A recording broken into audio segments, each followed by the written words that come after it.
Good morning, afternoon or evening, and a warm welcome to this UNIDIR event on lessons learned for the Chemical Weapons Convention Fifth Review Conference. This is part of a series of activities that UNIDIR is undertaking, which are designed to help states and stakeholders prepare for success at the CWC Review Conference. My name is James Revill. I'm head of the WMD and Space Security Programs at UNIDIR, and I'm delighted to be able to moderate today's panel discussion. Before entering into discussion, to provide a little bit of context, the Fifth Review Conference of the Chemical Weapons Convention will take place in May of this year. When it does take place, it will provide an important opportunity to advance the convention. And it is important in this regard that states, parties and stakeholders prepare accordingly to make the most of this unique opportunity, both to take stock of the past and to chart the future course of the convention. And as we will discuss over the course of the next hour and a half or so, there is much to consider at this review conference. To stimulate thinking on this agreement, UNIDIR has produced several reports on chemical weapons related issues, including a recent report on preparing for success at the Fifth CWC Review Conference, which has been produced by my colleague Maria, who joins us in this discussion, as well as Dr. Alex Guionis and Dr. Alexander Keller. To discuss this report and provide insights and lessons from past CWC Review Conference experiences, I'm delighted to be joined by one of the report's authors, as well as two CWC Review Conference veterans, if I may, who will be able to discuss some of their experiences. I must stress before moving any further that all the panelists are speaking in their personal capacity and their views are not necessarily representative of UNIDIR or the UN. But before starting out, a couple of practical points. I should note that this event is being recorded and it will be made available on UNIDIR's YouTube channel in coming days as part of a package of resources we're preparing. The format for this event will be a moderated discussion in which I will begin with some opening questions before leading into a question and answer session from participants. Please do submit your questions. I encourage you to use the Q&A function to do so. The participants will not be able to see your questions, but the panelists and I will, and we'll treat your questions as anonymous unless you put your name in the box indicating you would like us to announce who the question is from. We'll try to get to as many questions as possible, but we make no promises because of the limited time we have available. And one final point on this, if I could encourage participants, if you do have specific questions, to try and clearly articulate these for the panel. It does help in the moderation process of communicating with the panel, so that would be greatly appreciated.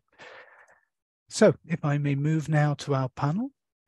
First, we have my colleague, Ms. Maria Gazon-Maceda, who is a researcher here at UNIDIR and co-author of the recent report on preparing for success at the Fifth CWC Review Conference.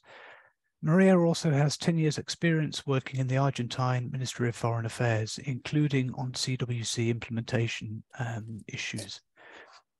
Second, I'm delighted to be joined by Ambassador Ahmet Uzumcu, a Turkish career diplomat who previously served as the Director General of the Organization for the Prohibition of Chemical Weapons. So thank you for joining us, sir. Last but not least, I want to introduce Dr. Richard Guthrie, who is the CBW Events Coordinating Editor and informally the roving reporter for events related to chemical and biological weapons and a recognized international expert in this area.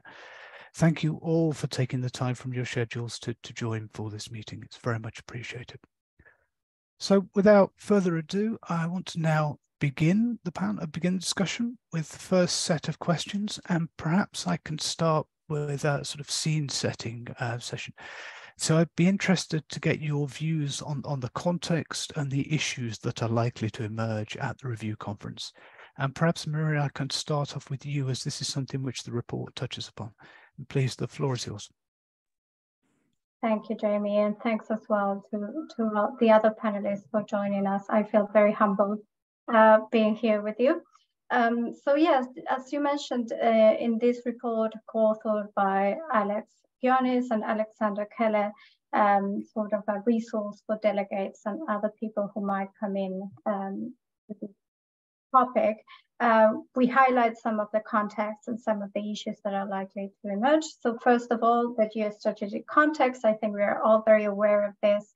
It's dominated by the invasion of Ukraine, and this kind of security and political environment will condition what happens at the review conference for sure. We have seen this in other international fora, for example, in the NPT Review Conference. It was determining in the inability to reach a consensus outcome document, right, despite the good advancements and agreements that have been reached in other areas.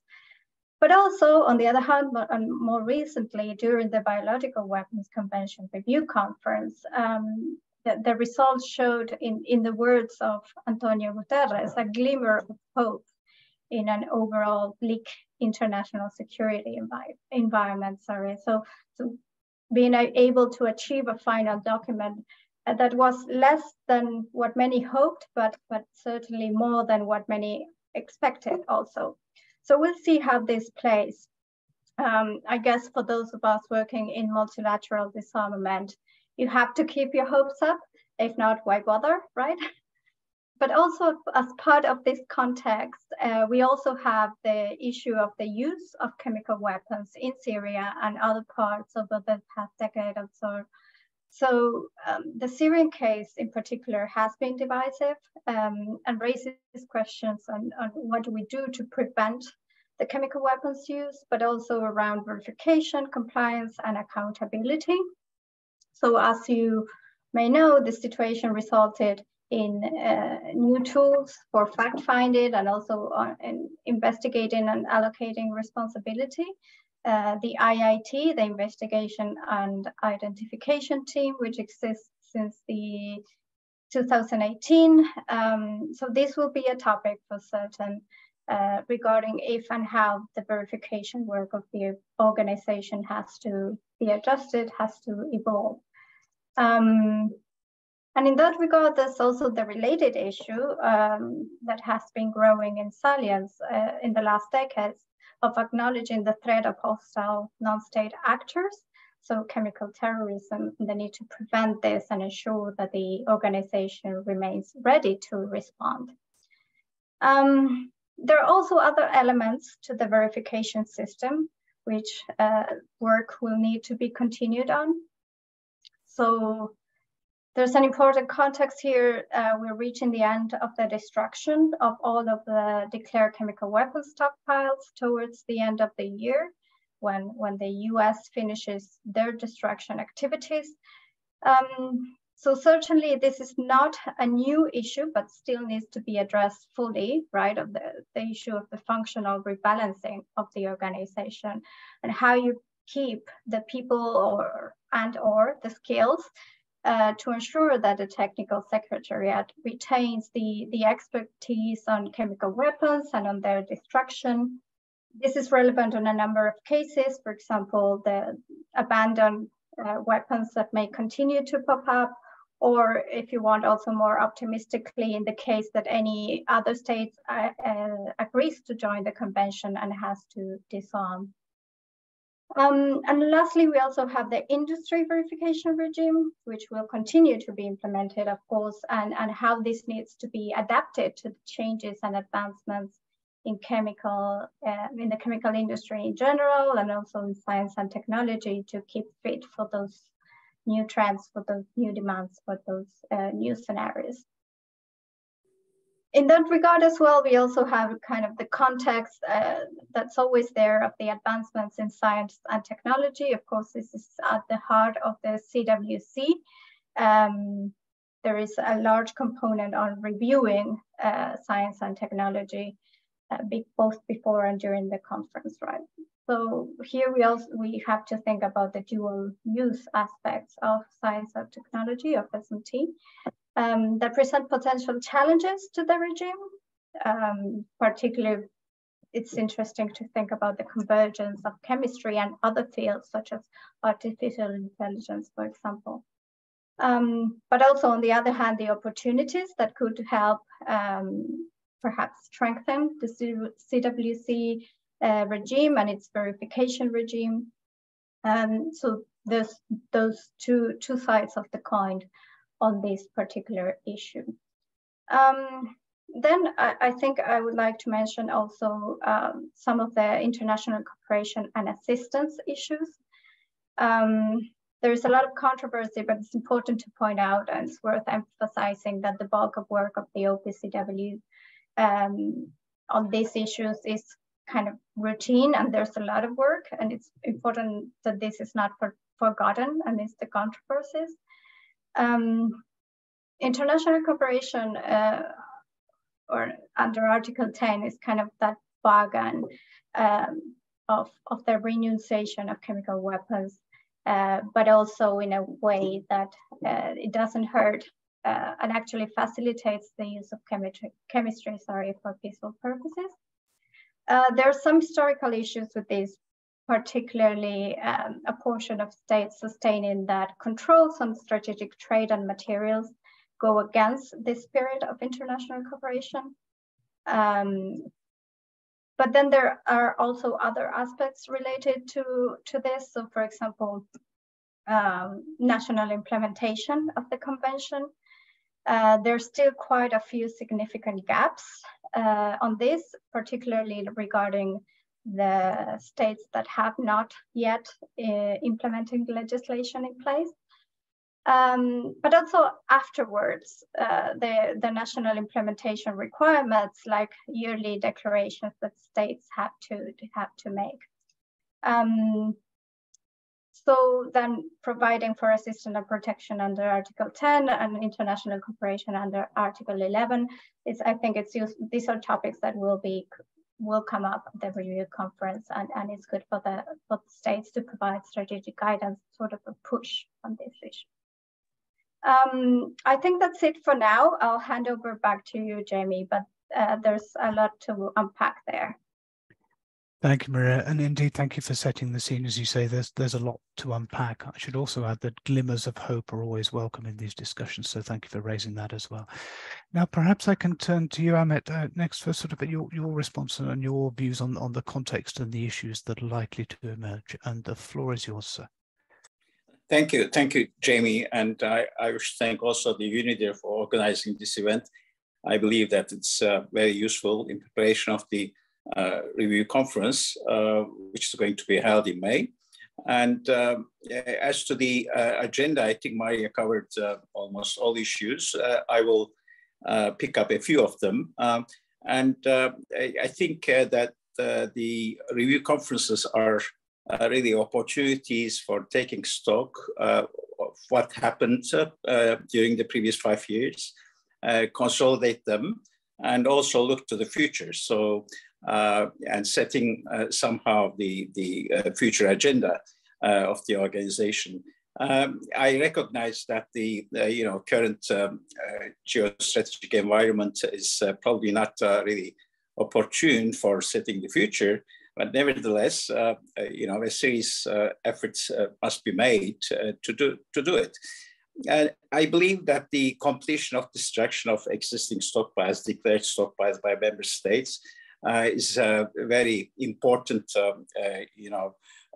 progress, which needs to be recognized during the review conference. It was really, a big accomplishment given the challenges that, major possessor states confronted during the past 25 years plus.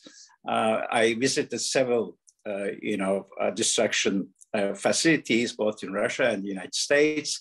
And I've seen at first hand the difficulties that they encountered. So it was time consuming, challenging, technically challenging, and very, costly. Just to give you an example, the United States spent more than $40 billion to destroy its stockpiles.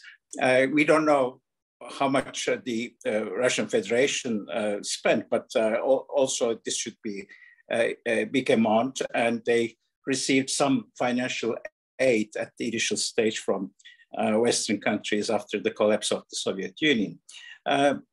Anyhow, this is something that needs to be acknowledged during the review conference, and it will help also setting the future, because the big question would be how to retain the knowledge and expertise that the OPCW has accumulated through those years while verifying the destruction activities Maria mentioned the old chemical weapons as well as the abandoned chemical weapons by Japan in China.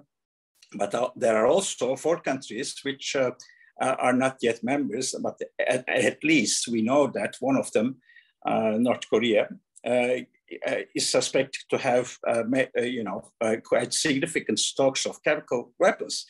Therefore, in the future, we will need such an expertise. And the transfer of knowledge is going to be important, and the tenure policy needs to be discussed, and a reasonable, solution should be found.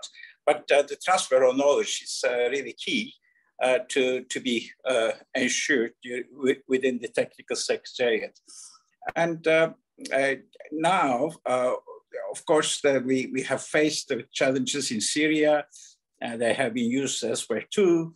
Therefore, we have to, step up our activities for the prevention of re-emergence of chemical weapons. So this is being done for years now in parallel to the verification of destruction activities, as well as routine verification activities. But I think the establishment of the IIT has been also a huge, step forward in this direction. I think the OPSW has had some new capabilities which it didn't have before, and it gave the organization, I believe, more power in terms of prevention, ensuring some kind of deterrence as to the use of chemical weapons by potential actors, be it states or non-state actors. And clearly, the challenge is still how to prevent the use of chemical weapons, toxic chemicals by non-state actors, in particular terrorists. In this regard, I think more emphasis should be given to the cooperation with other international organizations dealing with counterterrorism within the UN system and elsewhere. Therefore, I know that the OPSW has already had some joint activities with our organization like the Interpol, Europol, UN counterterrorism agencies, but I think this may be interrupted because of the pandemic. Therefore, it should become more frequent and more substantive, and cooperation, I believe, must be strengthened. I think this is in the interest of all relevant organizations. Therefore, it's a win-win situation from that perspective. And one should keep in mind what happened in 1995 in Tokyo when Shunriko used sarin and other chemical agents. And maybe the number of people who were victims may not be that high, 13, I think, but still thousands of people actually went to the hospitals because they thought that they were exposed to sarin or toxic chemical, and the whole life in Tokyo was disrupted. So, and in view of the pandemic experience also, I think we have to,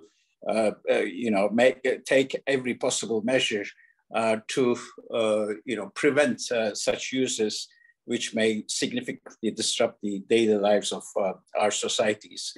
And in relation to this, national implementation under Article 7 of the Convention is really important, and we have to make more efforts, I believe, to improve it. There's still an important number of countries which didn't really develop necessary legislation to enforce the Convention at domestic level, and this needs to be remedied somehow. The Secretariat has been providing, necessary expertise, helping them, assisting them, but the results are not that satisfactory. And as to the international cooperation and assistance under Article 10 and 11 of the Convention, I believe that's very important because there's a large number of countries, member states, which have no chemical weapons, no not significant chemical industry on their territories. And we need them to be engaged in the implementation of the convention, because the challenges are global, and anything which may happen in their country it may affect the security of other countries. We need to keep in mind that the OPCW will remain primarily a security organization. It's not a development aid organization, but still we have to actually provide some support on the peaceful use of chemistry in those countries and prepare them for countering security challenges on their territories, again, which may affect their neighbors, immediate neighbors.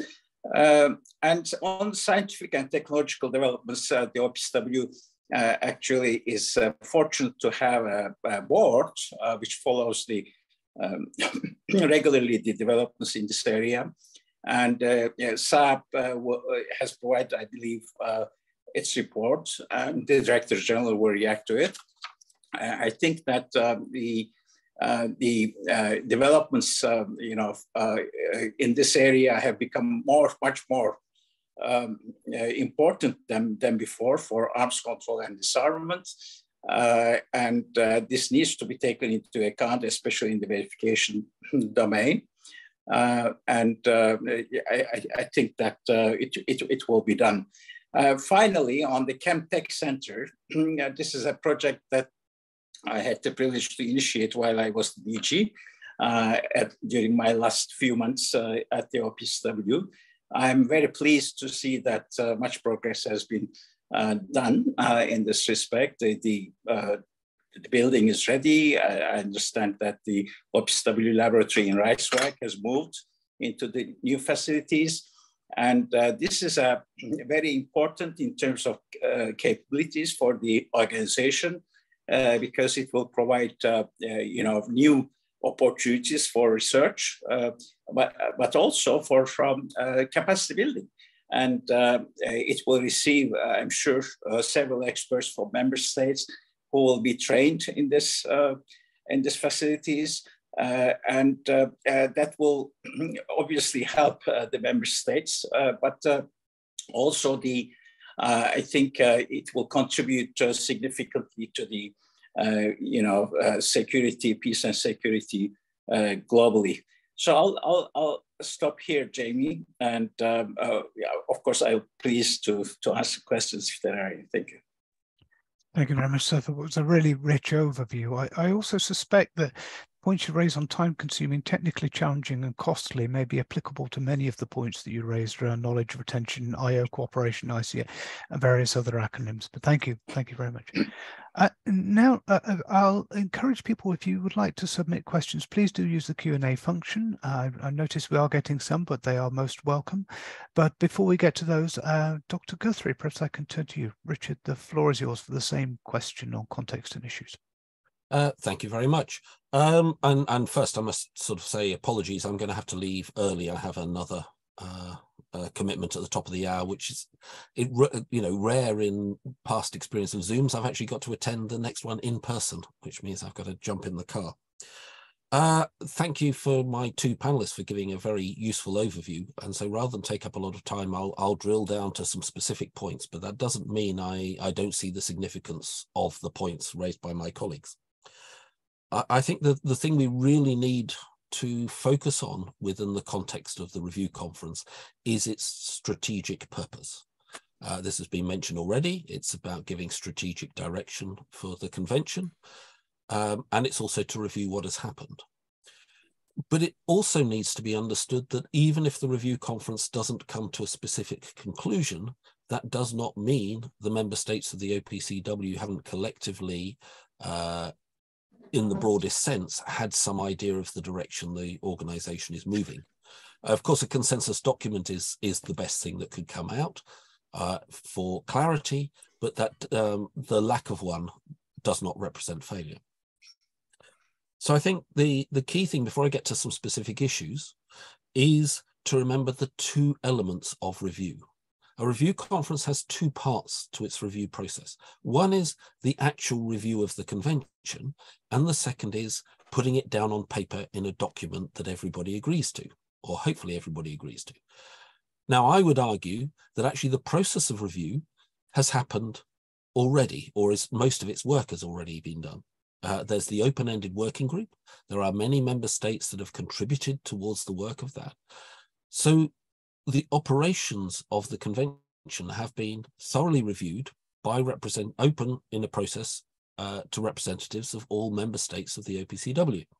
And I believe that to be a very effective process. The bit that is causing the biggest difficulty is how do you represent that review and bring that review to some form of conclusion in a document that comes out of a review conference. So we need to then understand what are the issues that prevent some easy form of agreement by consensus. And the key one really is the situation in Syria. The drafters of the convention had some foresight. All conventions embody the major issues in the minds of the negotiators at the time of negotiation. That's just a fact of life. And there was some foresight that there would be a need for the convention to maintain its currency and contemporary significance, hence the process for a 5-yearly review conference. But it also recognized that there might be tremendous difficulties. For example, if there were one or more states parties to the convention who were in breach of the provisions of the convention, the worst breach, of course, being the use of chemical weapons. And the negotiators of the convention understood that a country that was in violation or believed to be in violation by the other states parties to the convention would not join consensus in condemning itself. So the CWC has provisions within it to carry out votes. And voting has happened in order to get the IIT, the Investigation Identification Team, that has been spoken about before, to deal with situations such as the alleged use of chemical weapons in Syria. But this has had a knock-on effect to decision-making across the OPCW, because you have not just one country at the receiving end of the voting process, but you have countries that feel closely political allied to that country, and a sense by many of those allied countries that they don't want to do things such as contribute to the financial costs of those operations that are to deal with the alleged breaches of the convention. We end up in a situation where there are political divisions on many issues. In that sense, the chance of a consensus document out of the review conference is extremely difficult. It's going to, it's hard to see, for example, how countries that are closely allied to those accused of using chemical weapons can join in a document that roundly condemns alleged uses of chemical weapons. I mean, it's a political difficulty. And there's been a sort of over-enthusiasm, I believe, for some of the voting. So if that's the key issue, what does that mean for how the review conference might play out? Well, as I said, I think the open-ended working group for the review conference has been incredibly productive. There has been a huge number of interactions between delegations that have a wide range of perspectives. And this is the international political situation always for something like a convention. High-level politics is always going to bring forth many different perspectives, and it's a difficult role sometimes to bring those together. But from what I can see of the open-ended working group, it's been very effective at bringing some of those things together, but it's not reached particular conclusions. That's the job of the review conference. I think I will leave that process question there, other than to highlight, just in case there's not much time for a second round. One of the quirks of this review conference is it's much shorter. Normally a CWC review conference is 10 working days. The last one was 8, with 2 days of CSP, Conference of States Parties, in front of it. This one on the calendar looks like 5 working days, but in the 15th to the 19th of May. But Thursday, the 18th of May, is a public holiday in the Netherlands. And from what I can understand, the convention centre, or there won't be formal activities in the same way there would be. Now, this may be beneficial. This may be a chance to bring delegations together to informally discuss some of these issues, and sometimes informal discussion after plenary interactions is very useful. But it may also have a negative impact in terms of breaking or interrupting any momentum there may already be within the review conference. The last few days of a review conference are normally incredibly intense, with lots of consultations, lots of discussion in corridors, lots of chats in little huddles of people trying to find common ground or find ways through on particular issues. If there's no sort of central focal point for that to be happening within the building, that might be disadvantageous. So I hand back over to you, Jamie. Thank you very much, Richard. I think the point on the brevity of the conference and then the 4 days, I think, is another reminder of the importance of preparing for this in advance. So thank you for raising that. I have a question on convergence, but I also wanted to follow up on a point I think all 3 of you have touched upon in some degree. But I think, Richard, you were more forceful about this, suggesting that the review conference is in 2 parts, part of which includes putting down on paper things that everybody agrees to, and then you indicated that consensus may be difficult. I mean, obviously, I think in ideal circumstances, we would be able to achieve consensus, but it does lead me to something which is raised in the report, and perhaps, Maria, you could touch on this, but yourself, Alex and Alexander lay out 5 outcomes, and I wonder if you could elaborate on those and sort of alternatives to consensus. Perhaps I can hand to you first, Maria. Please, the floor is yours. Yeah, thank you, Jamie. I think Richard's points go very in hand with what we have laid out in the report. So essentially, the report presents 5 different outcomes that we think are likely, but of course not exhaustive. They're not a comprehensive list of possibilities, right? The first outcome is a substantive outcome document adopted by consensus. So as you said, this would be the ideal scenario, but unlikely because it will need a substantive shift in positions that were held. Richard explained this very clearly. The second outcome that we present is a chairperson's report. So this would be kind of a repetition of what happened at the 4th review conference and might be the most likely outcome because it allows the substantive discussion to be captured. But on the other hand, it does not create a strategic vision per se for states and the technical secretariat. Then we offered a third outcome that is perhaps a more out of the box suggestion. That's the chairperson report, but accompanied by a set of decisions by the review conference on bounded issues. So different papers that on issues that we can achieve consensus or near consensus and work on those ahead of time. For example, to provide guidance on the Center of Chemistry and Technology, as it was mentioned before.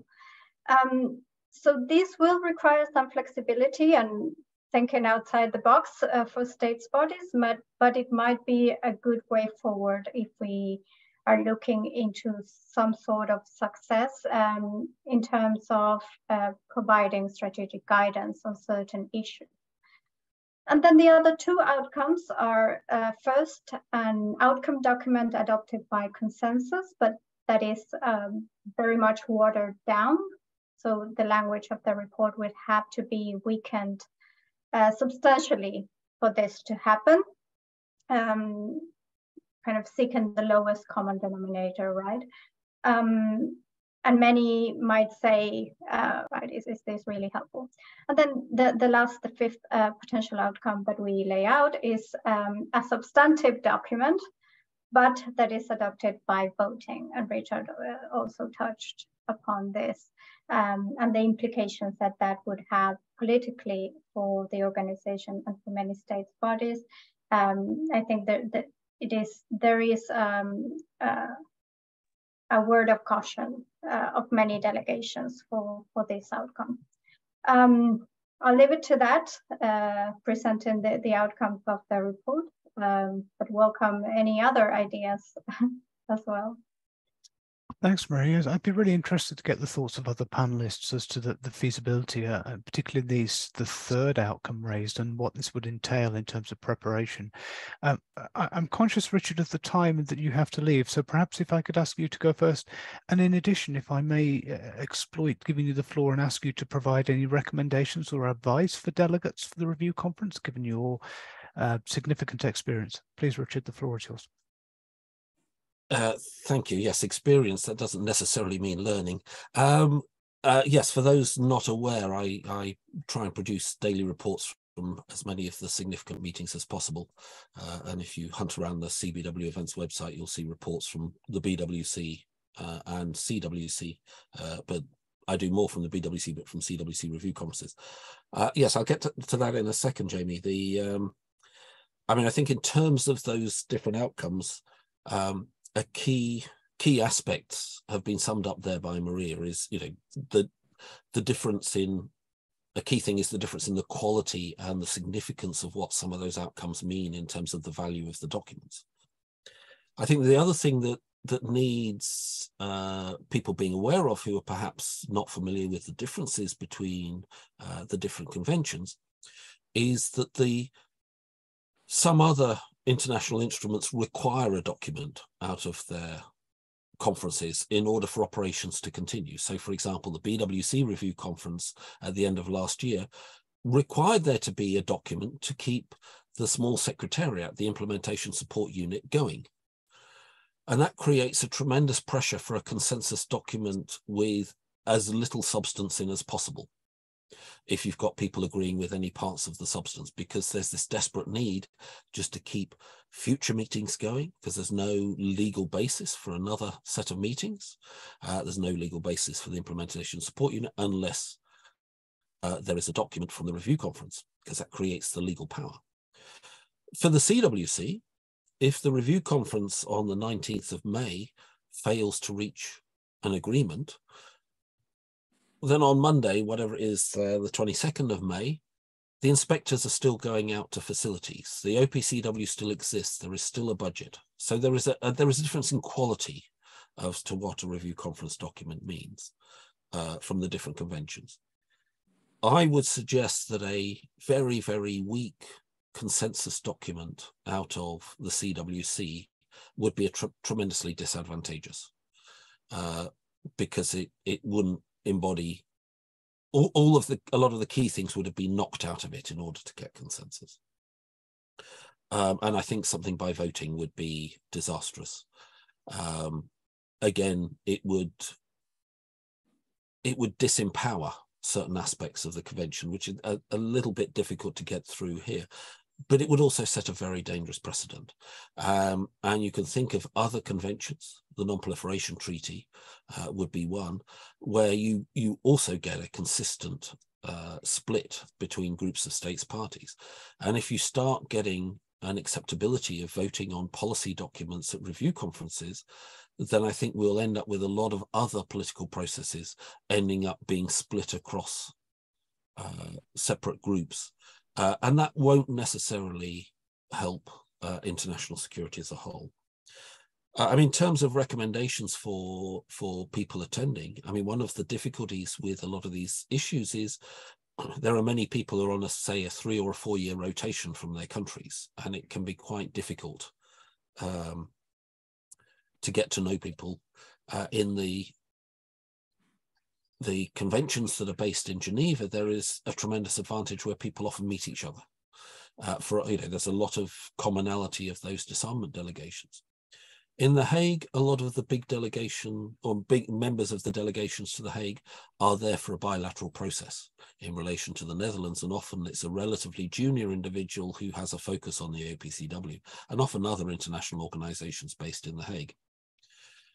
And it means that a lot of these individuals don't meet each other as often as individuals do in Geneva. It also means a lot of the desk officers dealing with these issues don't always get a chance to interact with each other. So they come in from capital just for the big meetings, and a meeting where you've only got 4 substantive days is not a lot of time to get to know each other. And yet diplomacy relies on those human factors of interaction. So I would urge people to get involved with events like this. Try and work out ways of interacting with and understanding your counterparts elsewhere, especially those that may not directly agree with you. And just to read up on the history, there is a lot of history to this. And as I said, the convention was built with the recent lessons of the Iran-Iraq war behind it. So things like challenge inspection, things like how certain forms of interactions and decisions are taken.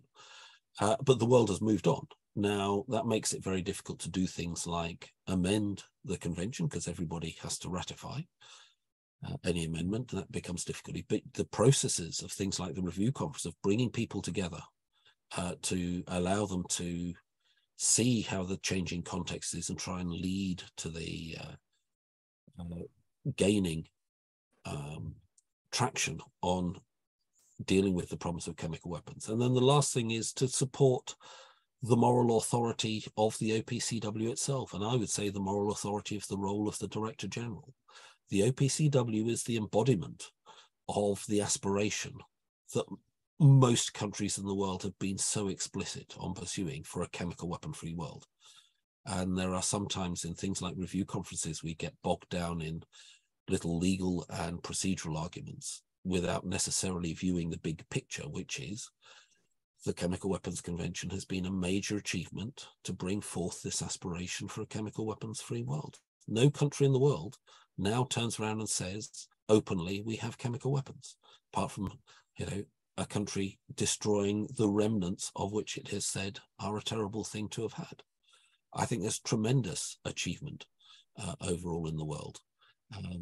I'm sorry if that got a bit waffly towards the end. I do apologize because I'm half keeping an eye on the time. Thank you very much for having me, and I'm sorry for having to bow out early. Thank you, Jamie. Well, thank you, Richard. I think that's a poignant point to head out the door on. So thank you very much, Richard. Thank you indeed for taking the time to join us. It's very, very much appreciated. I also think you provided a little bit sort of neat link to the insights from Ambassador Azumcu. I'd welcome your thoughts on the issue of outcomes as well. And please, the floor is yours, sir. Thank you, Jamie. I agree with almost everything that was said by Richard, with the exception of one point. He said that those officials in missions, actual delegations to the OPCW, do not meet with each other and so on, which wasn't the case, actually. I'm talking, of course, during my time. It was before the pandemic, but OPCW was considered, OPCW headquarters was considered as a meeting point for diplomats. So there were several meetings almost every week, both formal as well as informal meetings. So mainly because of Syria, but not only those diplomats, junior diplomats who deal directly with the OPCW, but also ambassadors used to meet there, actually, not only dealing with OPCW matters, but the delegates' room downstairs was full of colleagues who were discussing several issues and so on. So I don't think that the colleagues in Geneva used to meet that frequently. Anyhow, as to the review conference, I participated in one review conference in 2013, and the second one, which was somehow combined with the annual conference of states parties in 2018, took place after I left. And I think it wasn't a good idea to combine the two. And I'm glad that this time they are being held separately. and the time may appear a little short for working days, but on the other hand, preparations are being done beforehand, and there will be a draft report already, and so on. As to the content and several options of outcome, I think, obviously, I mean, as many would claim, that a substantive report being, adopted by consensus, but it seems to be unlikely to happen this time. Therefore, there are two options: either to weaken the report, settle with lowest common denominators, rather than having substantive documents, which is not a good idea in my view. I agree with Richard that it should be rather robust, forward-leaning, substantive report, which sets the agenda of the future of the organization. Even if it's not agreed by consensus, I think it will remain as a reference document. And the OPSW has the biggest advantage of having its own decision-making organs, which meets regularly, at least 3 times or 4 times the Executive Council, but which can meet more frequently if necessary, which happened in the past, and annual conference of states parties. So in both, instances, there might be voting. Therefore, of course, it's up to the state parties to decide upon it, but I wouldn't really be in favor of, adopting outcome document at RevCon by vote, nor actually adopting some decisions in a parallel to a chairperson's reports. I think, if we want to avoid the divisions at RevCon, then be it, voting some decisions along with the chairperson report, or voting the report, the outcome report wouldn't be much different.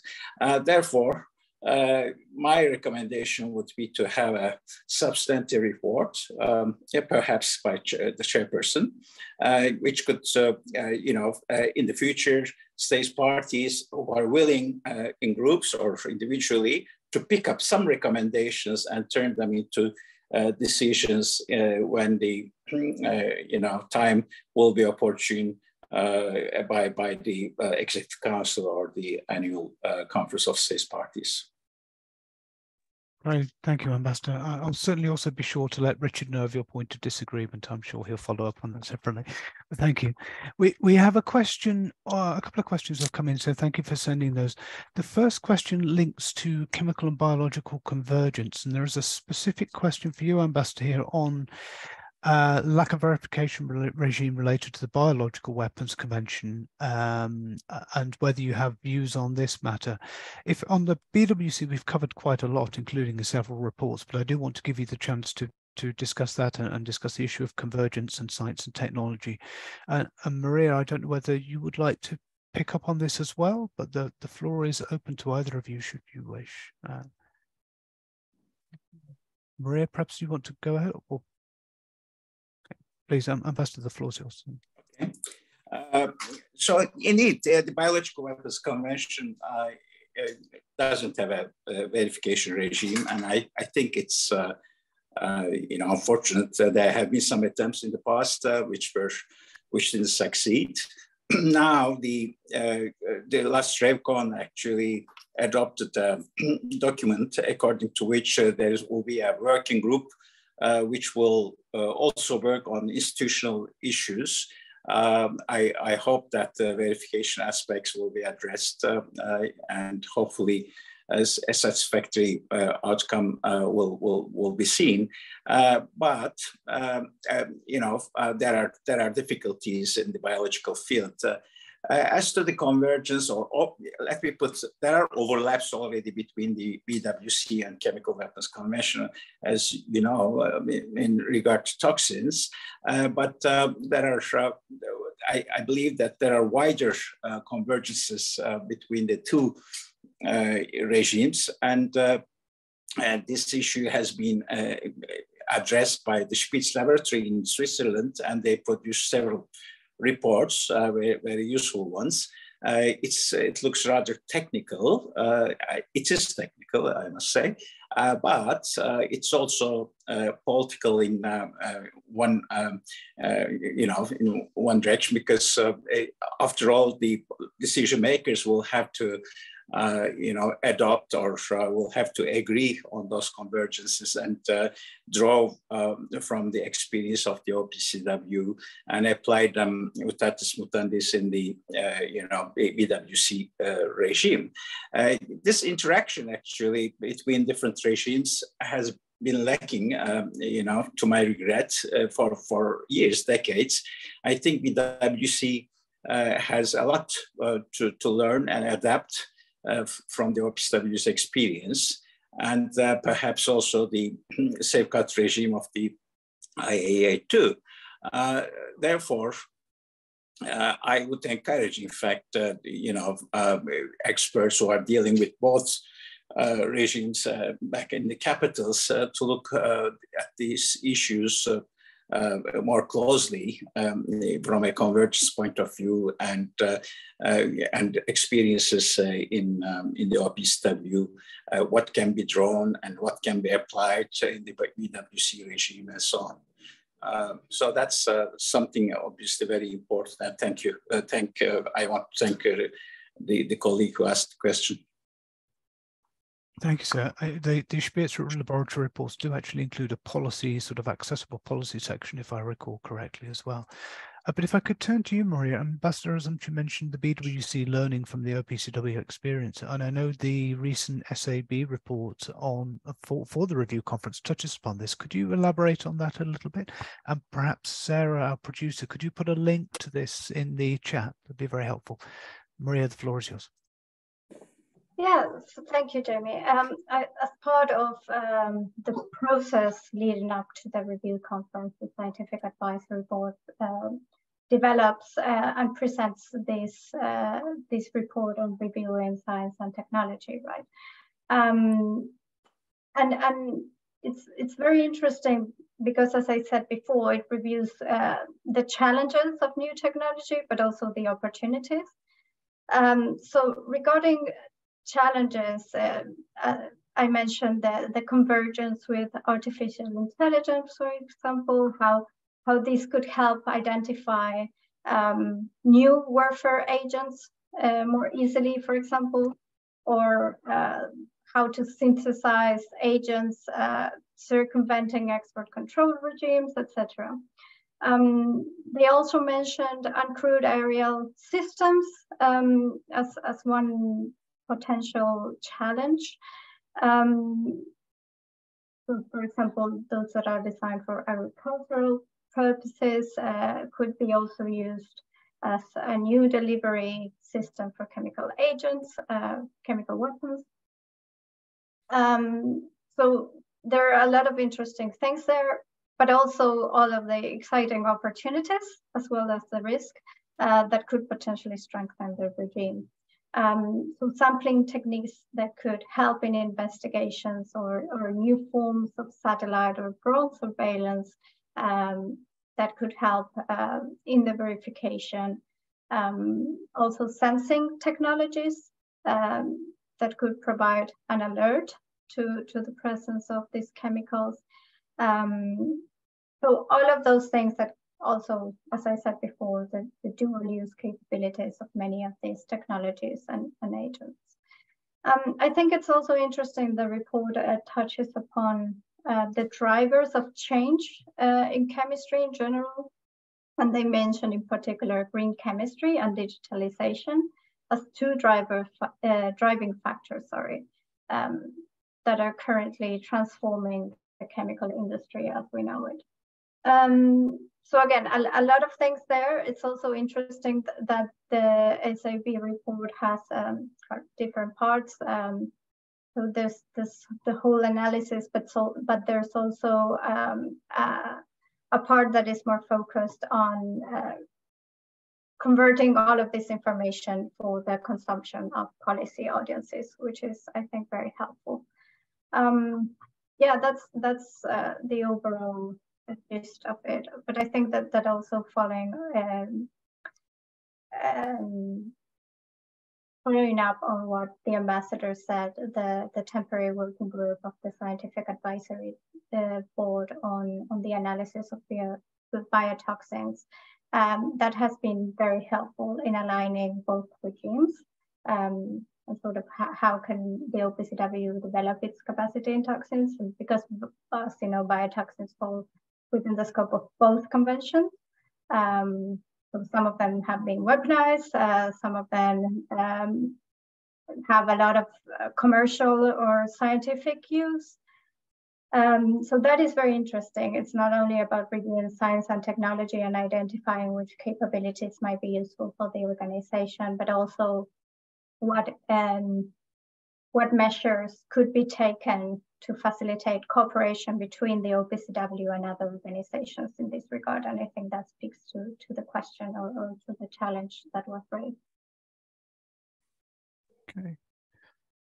Thank you, Maria. I think there's actually quite a rich report by the SAB, and as well as a number of reports that have been developed over the course of the intersessional period, including on investigative technologies, which kind of point to exciting opportunities for verification, for building confidence and compliance in both chemical, but also I think in bio as well. I'd now like to turn to another question from our participants. And it's a difficult question, so with your indulgence, Ambassador, I'm going to hand this one straight to you. And the question said, the challenge inspection arm has gone unused, which some claim has weakened the norm against chemical weapons. And the question is, could the review discuss amending the challenge inspections to maintain the CWC deterrence? And you touched upon this before, but I'd be interested to get your views on that. And the floor is yours, sir. Thank you, Jamie. Just before I answer this question, I just want to go back between, the parallels between the BWC and CWC regime for a moment. As you probably know that I drew some parallels actually in terms of response to biological challenges after the pandemic, drawing on my experience at the OPCW. At the OPCW, we have established during my time a rapid response assistance mission, which could be deployed, at a very short notice to state parties where there is a suspected chemical attack in order to help the local authorities, in fact, to deal with the consequences, to manage them, to treat the victims and to decontaminate the area, identify the agent, first of all, and so on. So I proposed actually to establish something similar in the BWC context, and again, a rapid response capability which could be developed and deployed if necessary. It didn't go through, but I hope that the working group will address these issues in the future. Also, there's a situation center actually within the OPCW which monitors the situation 24/7. And collects the information of allegation of use of chemical weapons. A similar situation center could be established actually for biological threats. Now on the challenge inspection, it's true that the challenge inspection has never been invoked over the past 26 years.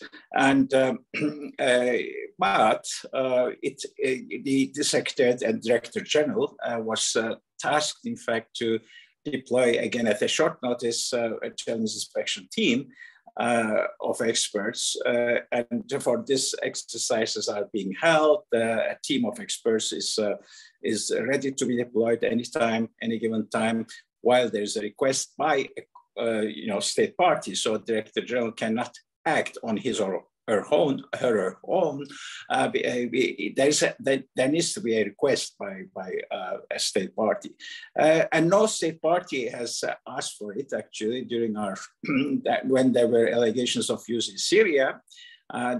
That's why we had to establish another mechanism which was called fact-finding mission.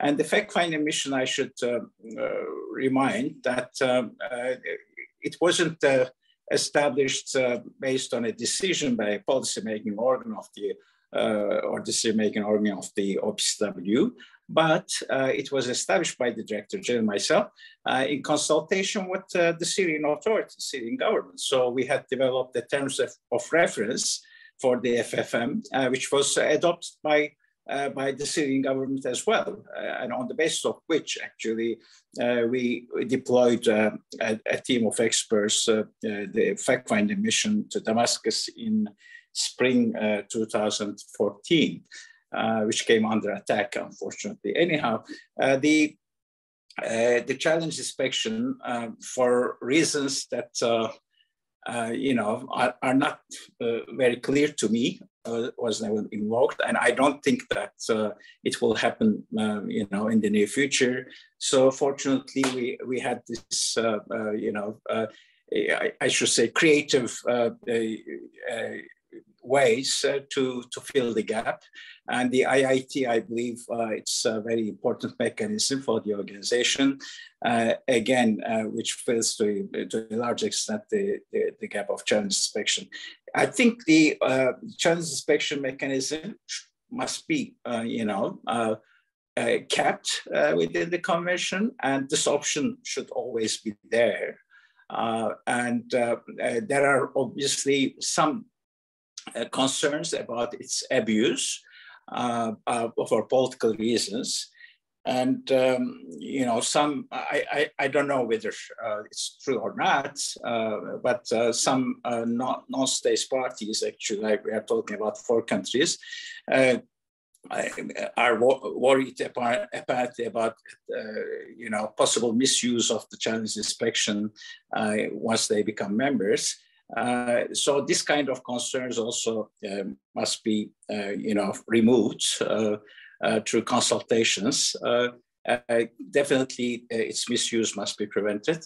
But I think in terms of deterrence, along with the IIT and fact-find mission, Articles 19 and 20 of the June decision by the special session of the Conference of States Parties in 2018, all this combined provide the OPCW with a credible deterrence against the use of chemical weapons. Thank you, Ambassador. I think that's a useful overview of that particularly important issue. I actually wonder whether colleagues could provide it. I think we have the IIT third report came out fairly recently, and perhaps we can put a link in the chat to that. I'm conscious of the time, so I'm going to move to another question I have here, and I'll direct this one to you, Maria, if I may, and it relates to the role of NGOs, IGOs. How can these entities usefully feed into a review conference? Are there things NGOs and academics should do or indeed shouldn't do? Perhaps if I can offer this to you first, Maria, and then turn to you, Ambassador. Maria, please, the floor is yours. Yeah, thank you, Jamie. I think it's clear to say that states party, this is a convention that was drafted by and for states parties, but they cannot do the work alone, especially given the important and links that the convention has with industry actors, starting with that, for example. So it's not possible to work in isolation. States and the OPCW have to strengthen the links, and civil society in the CWC is not only composed of industry actors, of course, but a lot of different kind of issue groups, like including victims or associations, for example.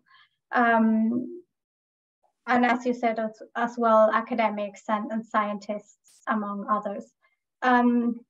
It is true that NGO participation has become an issue in the past, since some organizations are being vetoed to access conference. But also that the importance of NGOs in general, I think, was recognized last year when the Chemical Weapons Convention Coalition was awarded the Hague Award because of their role they played in strengthening the convention. This is an umbrella organization, and I think it's useful for NGOs to reach out to them to facilitate participation of those smaller organizations in the review conference. But as to how effectively or more usefully fit into the review conference itself, I think that the key here for everybody that is, including states, but for those that are not states, actors, is to prepare beforehand, do their work beforehand. Think about what are the key issues that they want to put forward, and socialize those ideas with sufficient time before the review conference, actually. Because even if they are in the room, they will not be in the closed meetings, for example, in the negotiations. They are not the ones voting or making the calls, right? So they have to make sure that their ideas or they pitch their ideas to the right people ahead of time. So states representatives and delegates have time to process that information ahead of time. And that goes to thinking about what's the right format to present the ideas to policy audiences, and how to also bridge the gap between perhaps more scientific inputs and policy. So I also think those initiatives regarding science diplomacy, for example, are very useful in that regard to help bridge the gap between those two issues. But yeah, I think the preparation and presenting things beforehand is the key thing when it comes to NGOs at the review conference. Thank you, Maria. I put the same question to you, Ambassador, on the role of NGOs, but also we have another question from our participants here on the key strategic goals of OPCW after the destruction of declared stockpiles. And I think there's a very practical, useful question here on what will be required in terms of processes, partnerships, assets, and perhaps importantly, funding as well, because I understand there are potentially some challenges on the horizon in terms of funding. Please, the floor is yours, sir. Thank you. On the NGOs, when I arrived at the OPCW, the NGOs were not allowed, in fact, to speak up during the annual conferences, nor anywhere else, actually, within the OPCW. And we have addressed this issue with state parties, and to my actually satisfaction, it was resolved. At least the NGO representatives have the opportunity to speak up at the annual conference of state parties, and the CWC coalition, in fact, is organizing this part of the sessions. When I was ambassador in Geneva, actually, I had the experience to see both the BWC as well as other, institutions within the UN system, where the NGOs have been treated more liberally, much more liberally than the OPCW. And I want also, that the state parties at the OPCW do emulate this practice. It didn't happen exactly as it's going on in Geneva, but still there was some progress. As for the vetoing some NGOs, that's a problem. I recognize it. I don't know really what the solution is. I know that there's an NGO committee within the UN system, I think, which is functioning in New York. And the NGOs are being screened through this NGO committee. Perhaps the state parties at the OPCW could, adopt this, this list as such, which is coming out of the NGO committee in New York. That might be a solution. If not, I think the current practice will continue. As to the, but I must add that the role of NGOs is very important, both in the OPCW context, at the BWC, as well as in other international fora. I think their inputs will continue to play a significant role in decision making. I remember during my days in Geneva that the Conference on Disarmament, in fact, did fail to reach consensus on several issues, but because of the pressure of the NGOs, the issues were taken elsewhere, and some conventions or legally binding instruments were adopted outside of the CD, again, only because of the pressure of the NGOs like cluster munitions, and in the past like anti-personnel landmines and so on and so forth. So therefore, one has to acknowledge the significance of NGO role in international affairs, including the arms control and disarmament. A similar, initiative was taken as to the nuclear weapons, TPNW, which is not universal yet, but that's also an important development. As to the, partnerships, in the future, the funding issues and so on, I think for any international organization, it's very important to work with other relevant international institutions. I think the OPCW has done, quite a significant progress in this regard by having some rather formal arrangements with the chemical industry associations, with the IUPAC, which is a global, scientific association, with World Customs Organization in Brussels, and others. So I think that this kind of partnerships must be strengthened, and the culture of working together, should be elevated to a new level in order to face challenges. After all, the membership of all those organizations is more or less identical with the OPCW. The OPCW, I think, is nearly universal with 193 states parties, which has been a great progress so far. And therefore, it's in the interest of the whole, membership to work together.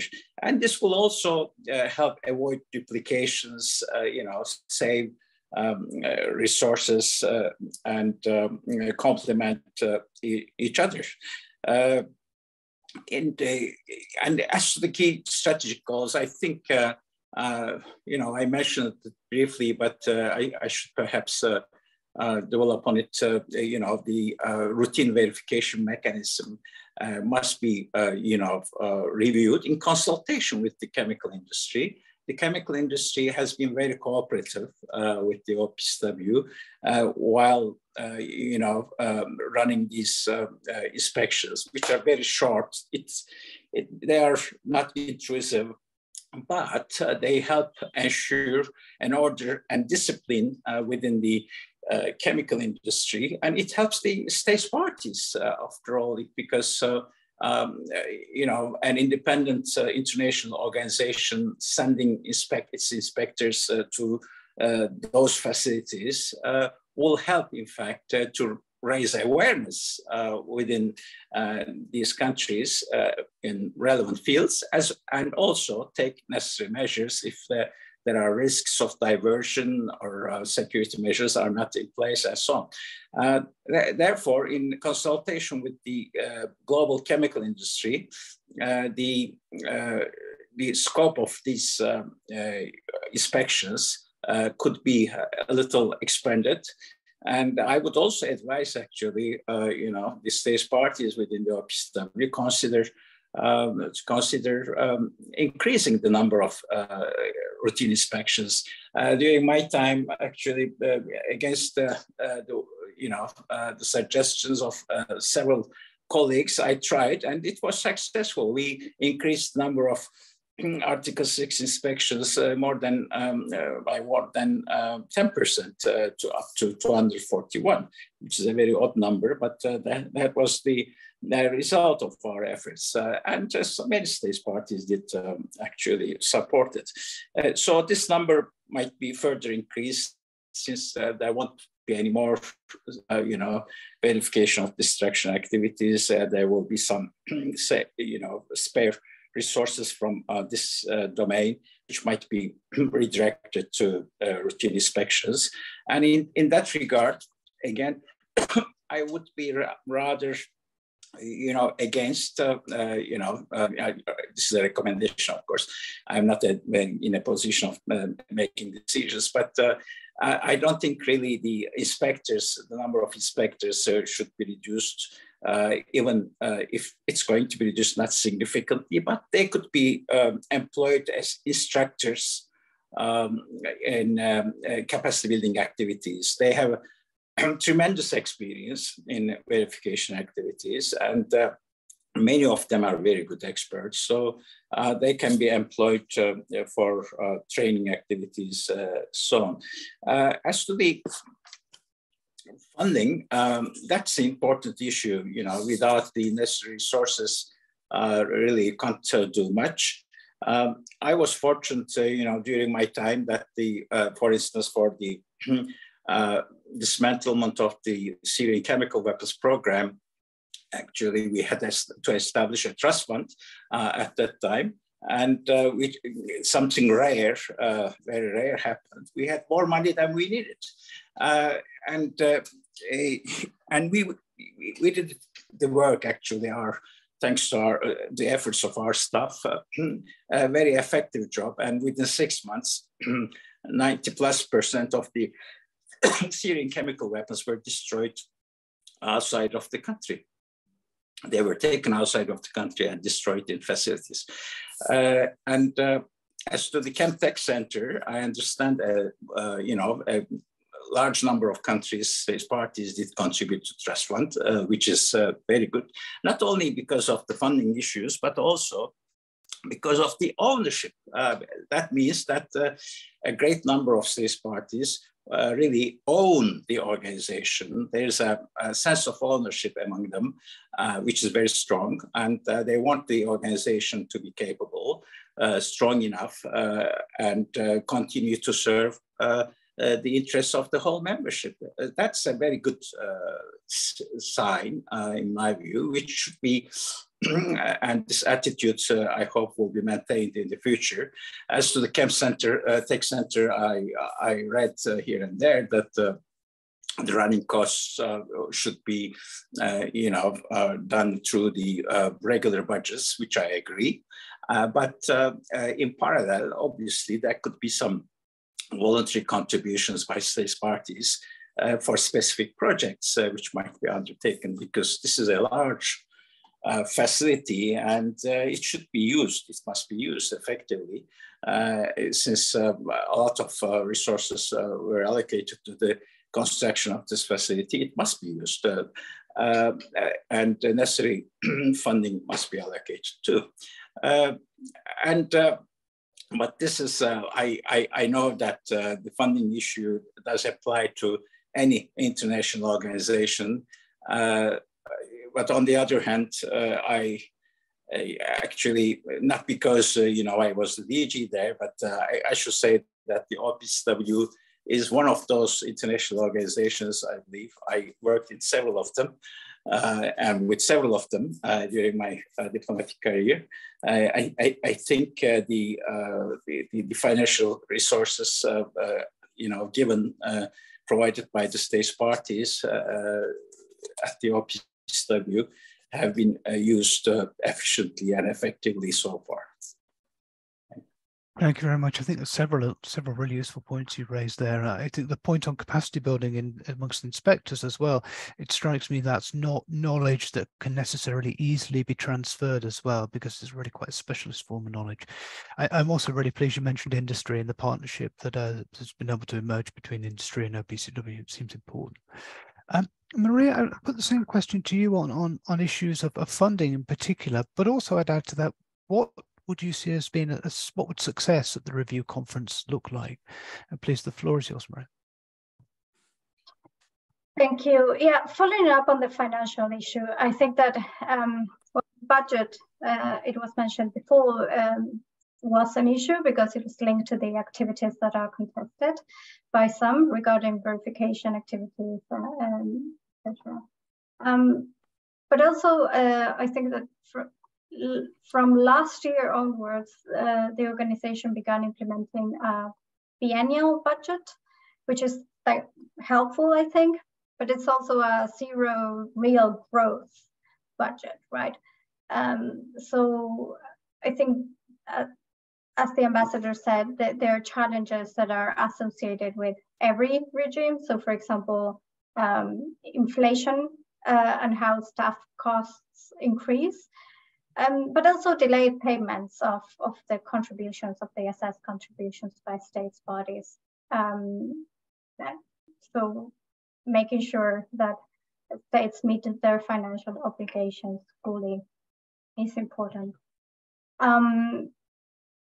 But yeah, I think that the organization budget is decreasing in real terms, so states might want to think about how to address this through their contributions or other means. And the points raised by the ambassador on the Chemtech Center and how to fund those activities is key. Then regarding what success would look like to me, I think I've already mentioned this also in my opening remarks or in the previous question that was raised. Success can take different forms, and success will mean different things for different delegations, for sure. And I would also like to echo again the point that I made and also Richard made, in that being against the idea that the only ideal outcome of a consensus document would be the only possible success. Achieving this was not possible in the past, and it will be difficult to achieve now. So really we need to think about what are the options here. And to me, I think that success is discussing the issues in which consensus or near consensus can be reached or constructed in order to provide that strategic guidance that states and the technical secretariat needs for the next 5 years. Also thinking about that the last outcome document that provided this strong guidance was in 2013. So we are 10 years from that. A lot has already changed. And if we don't get that in this reviewed conference, it will be 15 years until we get the chance to provide that. A lot of topics or important issues were raised during this talk. I kind of want to segue into other aspects, perhaps more organizational. So of possible things to consider. So the Chemtech Center was raised. We also somehow discussed the tenure policy, how states can perhaps start a process to review that. And something that was not discussed was gender, which I kind of want to bring to the table also, because we have seen that there's a clear trend in increasing the participation of women as delegates in all of the disarmament fora in the last decades. But also that women still are underrepresented in leadership positions. So they may be in the room, but there are limited opportunities to shape the outcome of decisions. And these kind of differences in representation in decision-making are also present at the national level in other fronts. So thinking about these considerations when states put together their delegations to the review conference, or thinking about incorporating gender perspectives into assistance and response policies as well, because the effects of chemical weapons are not the same due to a number of considerations, but including gender. So for example, in the event of a biological or chemical weapons use, the majority of first responders in hospitals would be women in most places. So kind of thinking about all of these issues and how states can respond to that. I think it's a good opportunity in 2023 to have outcomes that reflect those discussions as well. Thank you, Maureen. Thank you for raising the point on gender as well. I'd echo that. I think it's an area where the Technical Secretariat has made considerable progress. I think reaching parity in senior levels of leadership within the OPCW. So it's an area where I think we should acknowledge progress, but there's still a challenge there as well, both in terms of meaningful participation, but also, as Maria pointed out, in terms of the gender consequences of chemical weapons use and the implications for the provision of assistance and response.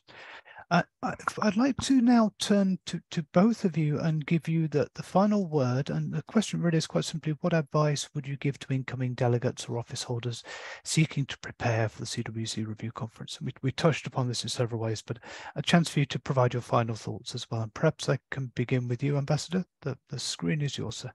Sure. Jamie, on gender balance, actually, I should confess that my successor, Ambassador Fernando Arias, has been more successful than I was in order to, achieve a balance in this respect, as far as the senior positions are concerned. Not because I didn't want, I of course wanted to do it, but for senior positions, you collect some candidacies from state parties, and the state parties will have to make an effort, in fact, to submit female candidates in the future, more female candidates in the future, so that a better balance could be achieved. So that's something I fully agree that is something that needs to be addressed now and future, and in the future too.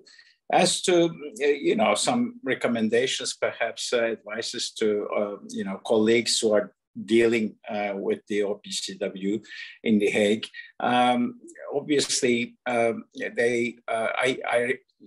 know that there are some political divisions within the membership at present, and these are mainly due to other political issues which are ongoing elsewhere, but also because of Syria previously, there have been some divisions.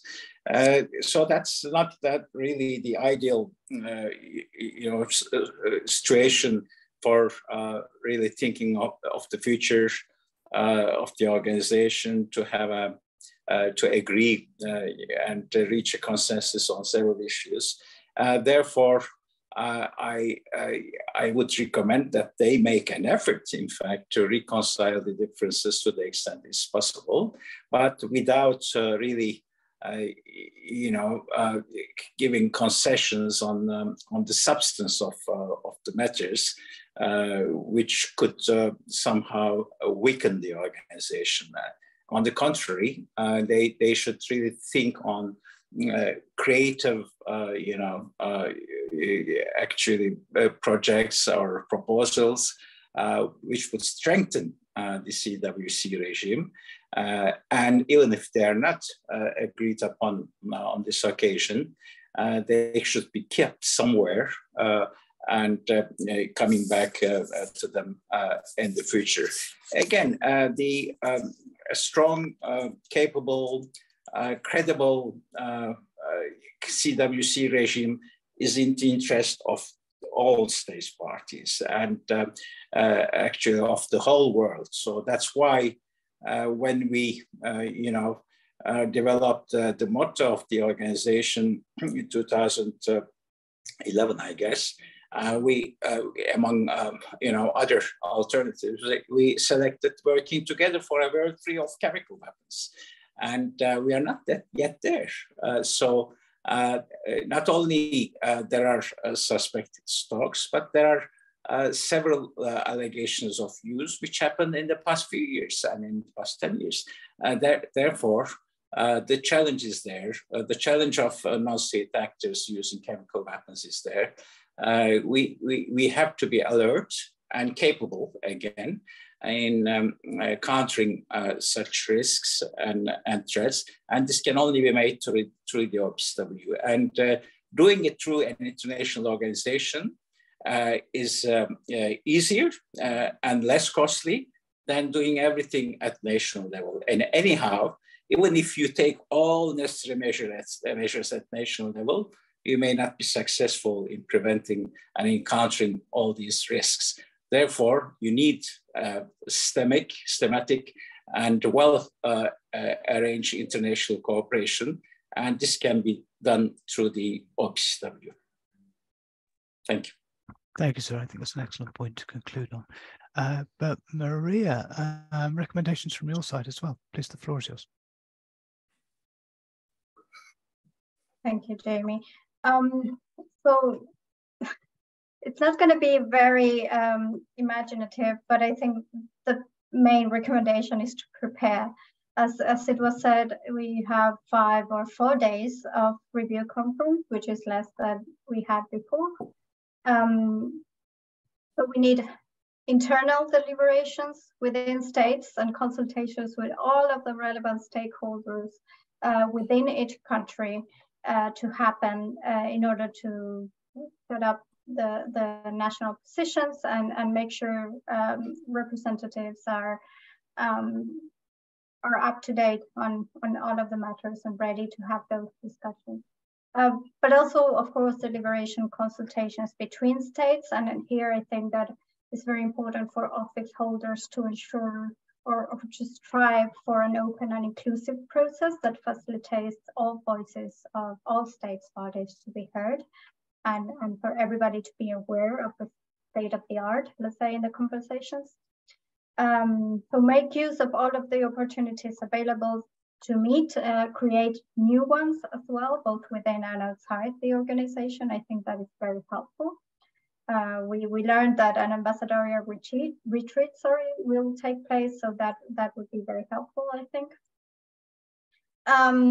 So as for the review conference itself, again, discuss priorities, come together to reaffirm upholding the convention, and think about the form and function of the organization moving forward with all of the changes that we have discussed, and think about what we want the convention and the organization to look like in the next 5 years and the next 10 years to achieve our common goal. Thank you, Maria. I think it's a good note to wrap this up with, and indeed we are out of time, so I would like to conclude by expressing my sincere thanks to all of our panelists, to you, Amit, to Maria, and to Richard. It is really very much appreciated that you take your time to provide us with what has been a really interesting and rich discussion. I'd also like to thank my colleagues that are behind the various other boxes you see on your screens, particularly Sarah and Shizuka, for providing production support. And thank you, the audience, for joining this discussion and following this event, and for the questions that you've submitted.